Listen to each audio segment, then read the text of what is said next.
మన తండ్రి అయిన దేవునికి సమస్త మహిమ ఘనత ప్రభావములు కలుగునుగాక. మన ప్రభువును రక్షకుడునైన యేసుక్రీస్తు వారి అతి పరిశుద్ధమైన నామంలో ప్రియమైన దేవుని బిడ్డలందరికీ హృదయపూర్వకమైన ప్రేమ వందనములు తెలియజేసుకుంటున్నాను. దేవుని పరిశుద్ధ గ్రంథంలో నుండి నిర్గమకాండం 13వ అధ్యాయం 11వ వచనం నుండి 16వ వచనం వరకున్న వాక్య భాగాన్ని మనం ధ్యానం చేద్దాం. 11, 12 వచనములను చదువుకుందాం. యెహోవా నీతోనూ నీ పితరులతోనూ ప్రమాణము చేసినట్లు ఆయన కనానీయుల దేశంలోనికి నిన్ను చేర్చి దానిని నీకిచ్చిన తరువాత ప్రతి తొలిచూలు పిల్లను నీకు కలుగు పశువుల సంతతిలో ప్రతి తొలి పిల్లను యెహోవాకు ప్రతిష్ఠింపవలెను.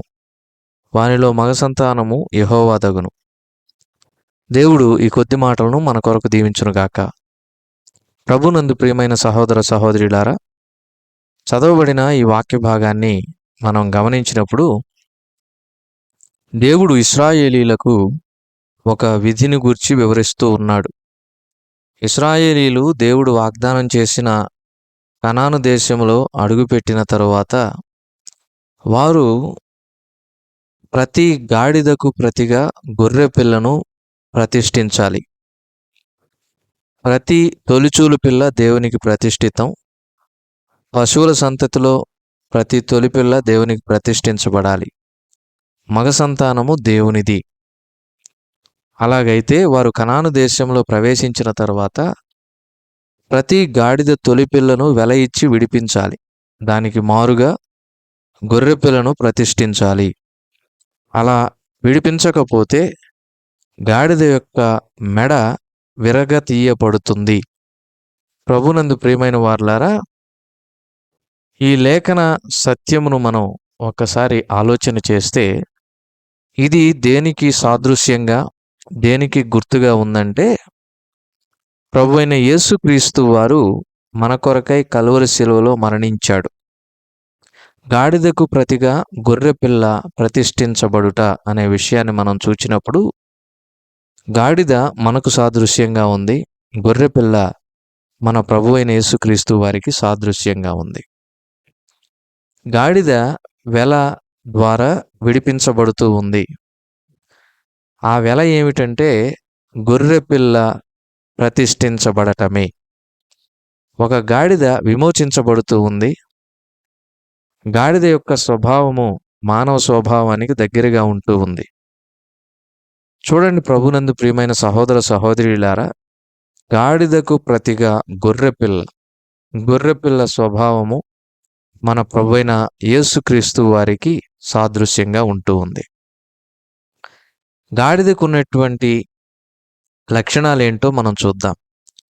గాడిద ఒక అందవిహీనమైనటువంటి జంతువు. గాడిద రూపం ఎలాగుంటుందంటే అందవిహీనంగా ఉంటుంది. మన జీవితాలు కూడా అందవిహీనమైన జీవితాలు. పాపంలో మ్రగ్గుతున్నాము, లోకములో పడిపోయాము, చెడిపోయాము. ధర్మశాస్త్రము యొక్క శాపానికి లోనయ్యాము. అంత మాత్రమే కాదు, అంధకార సంబంధమైన అధికారంలో మనం చిక్కుకొని దాసులంగా ఉన్నాం. మన జీవితములు చీకటిలో ఉన్నాయి. అంత మాత్రమే కాదు, మరణానికి పాత్రులముగాను అపాత్రులముగాను ఉన్నాం. కనుక ప్రభునందు ప్రియమైన సహోదర సహోదరులారా, ఇటువంటి సౌందర్య విహీనమైన జీవితములు మనవి. ఆత్మీయమైన సౌందర్య విహీనమైన జీవితాలు. అటువంటి మన కొరకు 10,000 మందిలో గుర్తింపు తగినటువంటి సౌందర్యవంతుడైన ప్రభువు కలువరి శిలువలో మరణించాడు. గాడిద అందవిహీనమైనటువంటి జీవి. గొర్రెపిల్ల తెల్లంగా ఉంటుంది, చూడటానికి ముచ్చటగాను అందంగాను ఉంటుంది. అటువంటి ఒక గొర్రె గాడిదకు ప్రతిగా ప్రతిష్ఠించబడుతూ ఉంది. ఆత్మీయమైన అందము లేని మన కొరకు 10,000 మందిలో గుర్తింపతగిన సౌందర్యము కలిగిన మన ప్రభు మన కొరకై తన సౌందర్యమంతటినీ ధారపోసి తన సౌందర్యమును మనకిచ్చాడు. కనుక మనము నల్లని వారమైనను సౌందర్యవంతులమని పరమగీతము గ్రంథములో షొలొమ్మితి పలుకుతున్నటువంటి మాట వలన ప్రభువుని స్తుతిస్తూ ఉన్నాం. మనము వాస్తవానికి సౌందర్య విహీనులం, పాపము చేత అపరాధముల చేతను చచ్చిన వారం. అయితే మన కొరకు మన ప్రియ ప్రభు అత్యంత సౌందర్యవంతుడు కలువరి శిలువలో మరణించి తన సౌందర్యమును మనకిచ్చి మనలను ఆత్మీయమైన సౌందర్యవంతులనుగా చేశాడు కనుక దేవునికి స్తోత్రము. మనం ఎంత ధన్యులమో.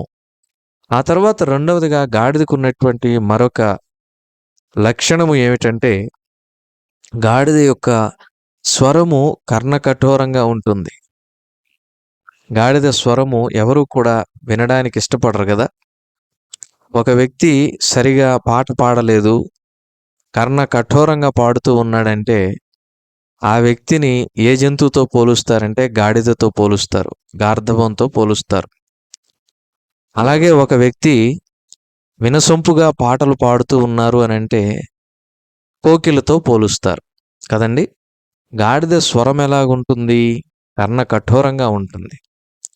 ప్రభునందు ప్రియమైన వార్లారా, దేవునికి విరోధంగా మనము జీవిస్తూ, దేవునికి వ్యతిరేకంగా జీవిస్తూ, నాశనమే మన అంతమైనటువంటి స్థితిలో ఉండగా, మనము దేవునికి చాలా దూరస్థులమైనటువంటి స్థితిలో ఉండగా, మనము దేవునికి విరోధమైనటువంటి స్వరము కలిగినటువంటి స్థితిలో ఉండగా, దేవుడు మన స్థితిని చూచాడు.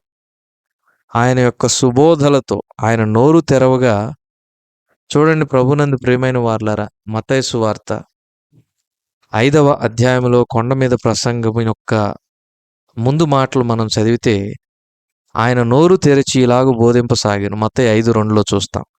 ఆత్మ విషయమై దీనులైన వారు ధన్యులు.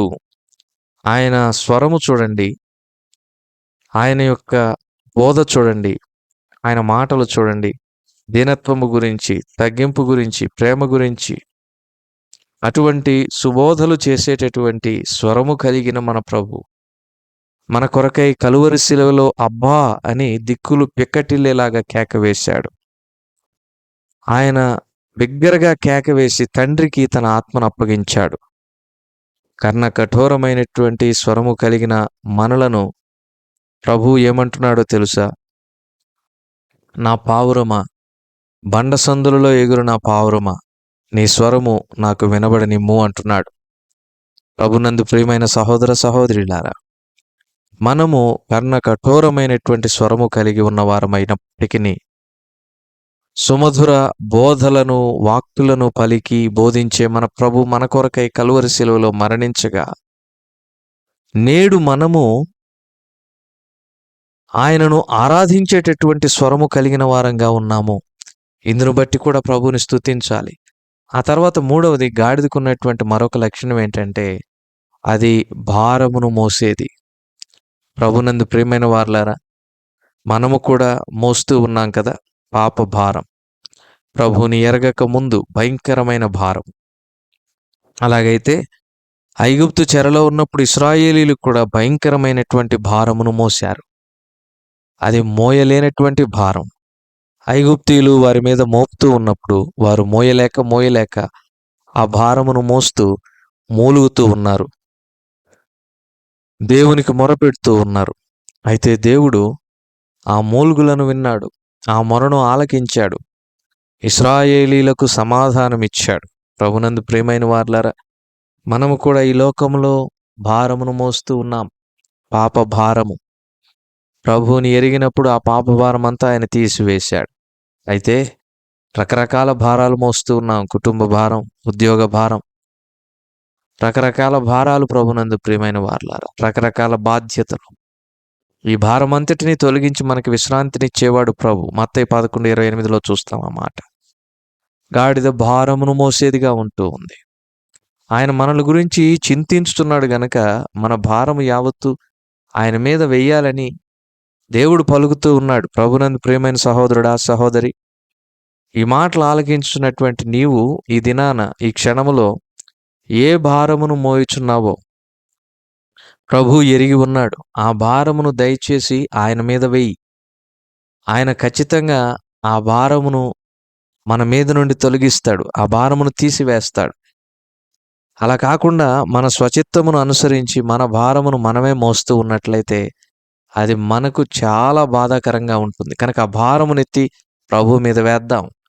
1 పేతురు 5:7 ప్రకారం ఈ రోజున మనం అనుభవిస్తున్న భారమేంటో, అది ఎంత పెద్ద భారమైనా, అది ఎంత దూరమైనా దేవుని వైపు చూద్దాం. ఆయన భుజముల మీద మన భారమును వేద్దాం. దేవుడు ఖచ్చితంగా మనకు నెమ్మదిని, విశ్రాంతినిస్తాడు. ఆ తర్వాత గాడిదకున్నటువంటి మరొక లక్షణం ఏంటంటే, అది వెనక నుండి తంతుంది. ప్రభునందు ప్రియమైన సహోదర సహోదరులారా, మన జీవితములు వక్రమమైనటువంటి జీవితములు ప్రభుని ఎరక్కముందు. సౌలుకు దేవుడు అనుగ్రహించిన దర్శనమును మనం చూచినప్పుడు అతడు తిన్ననిది అనబడినటువంటి వీధిలోనికి వచ్చాడు కదా. అపోస్తల కార్యముల గ్రంథం 9వ అధ్యాయమును మనం చదివినప్పుడు అక్కడ 3వ వచనంలో ఇలాగ రాయబడి ఉంది. అతడు ప్రయాణము చేయుచు దమస్కు దగ్గరకు వచ్చినప్పుడు అకస్మాత్తుగా ఆకాశం నుండి ఒక వెలుగు అతని చుట్టూ ప్రకాశించెను. అప్పుడు అతడు నేల మీద పడి, సౌలా సౌలా, నీవేళ నన్ను హింసించుచున్నావని తనతో ఒక స్వరము పలుకుట వినెను. ప్రభువా, నీవెవడవని అడుగగా ఆయన, నేను నీవు హింసించుచున్న యేసును అనెను. ప్రభునందు ప్రియమైన వారలారా, నీవెవడవు అని చెప్పి సౌలు అడిగాడు. ఆయన, నేను నీవు హింసించుచున్నటువంటి యేసును అని చెప్పినట్లుగా మనం చూస్తున్నాం. వాస్తవానికి పౌలు యేసు ప్రభువుని చూడలేదు. పౌలు యేసు ప్రభువును ముట్టుకోలేదు. పౌలు యేసు ప్రభువుని సిలువ వేయలేదు, గాయపరచలేదు, కొరడాలతో కొట్టలేదు. మరి ప్రభువును పౌలు హింసిస్తున్నట్లుగా లేఖనం ఎందుకు సెలవిస్తూ ఉంది? పౌలు సంఘాన్ని హింసించేవాడు. ప్రభుని ఎరక్క ముందు తాను వెళుతున్నటువంటి దారే సరైంది అనుకుంటున్నాడు, కానీ అది వక్రమమైనటువంటి దారి. పౌలు దేవుని యొక్క దర్శనమును ఎలా పొందుకున్నాడు, ఎక్కడ పొందుకున్నాడు అనేటటువంటి విషయాన్ని మనం చూచినప్పుడు ప్రభునందు ప్రియమైన సహోదర సహోదరులారా, ఒక శ్రేష్టమైనటువంటి మాట ఉంటుందండి. ఆ మాటను చదువుకుందాం చూడండి. అపోస్తలుల కార్యముల గ్రంథం 9వ అధ్యాయం 11వ వచనం. అతడు, ప్రభువా, ఇదిగో నేనున్నాను అనెను. అందుకు ప్రభువు, నీవు లేచి తిన్ననిదనబడిన వీధికి వెళ్ళి అనే మాట చూస్తున్నాం. పౌలు ఏ వీధిలో ప్రవేశించాడంటే తిన్ననిది అనబడిన వీధిలో ప్రవేశించాడు. అప్పటి వరకు తన జీవితము వక్రమమైనదిగా ఉన్నది, సక్రమంగా లేదు. కానీ తాను అనుకుంటూ ఉన్నాడు తాను సక్రమంగానే ఉన్నాను అని. తన జీవితం చక్కగా ఉంది అనుకుంటున్నాడు, కానీ తను వక్రమమైన మార్గంలో ఉన్నాడు.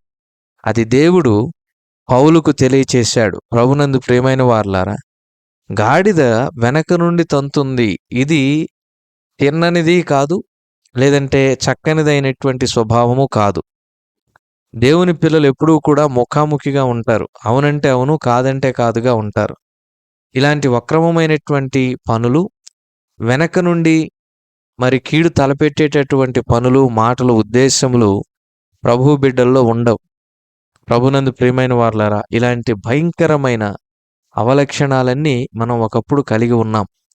అయితే దేవుడు నాడు ఐగుప్తు చెరలో నుండి ఇశ్రాయేలీలను విడిపించినట్టుగా గాడిదకు ప్రతిగా గొర్రెపిల్ల ఎలాగైతే ప్రతిష్ఠించబడుతుందో, అలాగే గాడిద స్వభావము కలిగిన మన కొరకై నిర్దోషమైన, నిష్కళంకమైన లోకపాపమును మోసుకొని పోయిన దేవుని గొర్రెపిల్ల అయిన యేసుక్రీస్తు ప్రభువు వారు కలువరి శిలువలో వధించబడ్డారు.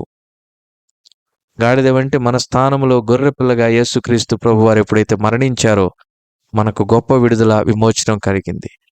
కనుక దేవుడు ఇశ్రాయేలీలకు సెలవిచ్చినట్లుగా మీరు కనాను దేశంలో ప్రవేశించిన తర్వాత ఈ కట్టడను తరతరములకు పాటించాలి అని చెప్పినట్లుగా మనం కూడా దేవుడు మన జీవితంలో చేసిన రక్షణ కార్యమును మర్చిపోక మన తర్వాతి తరముల వారికి తెలియచేస్తూ మనం కూడా నిత్యము దేవుని సన్నిధిలో ఈ ఆత్మ సంబంధమైనటువంటి కట్టడను ఆచరించే వారంగా, అంటే దేవుడు చేసిన రక్షణ కార్యమును బట్టి ఆయనను స్తుతించే వారంగా ఉండాలని ప్రభు పేరట మనవి చేస్తూ ముగిస్తున్నాం. దేవుడి కొద్ది మాటలను మన కొరకు దీవించునుగాక. ప్రార్థన.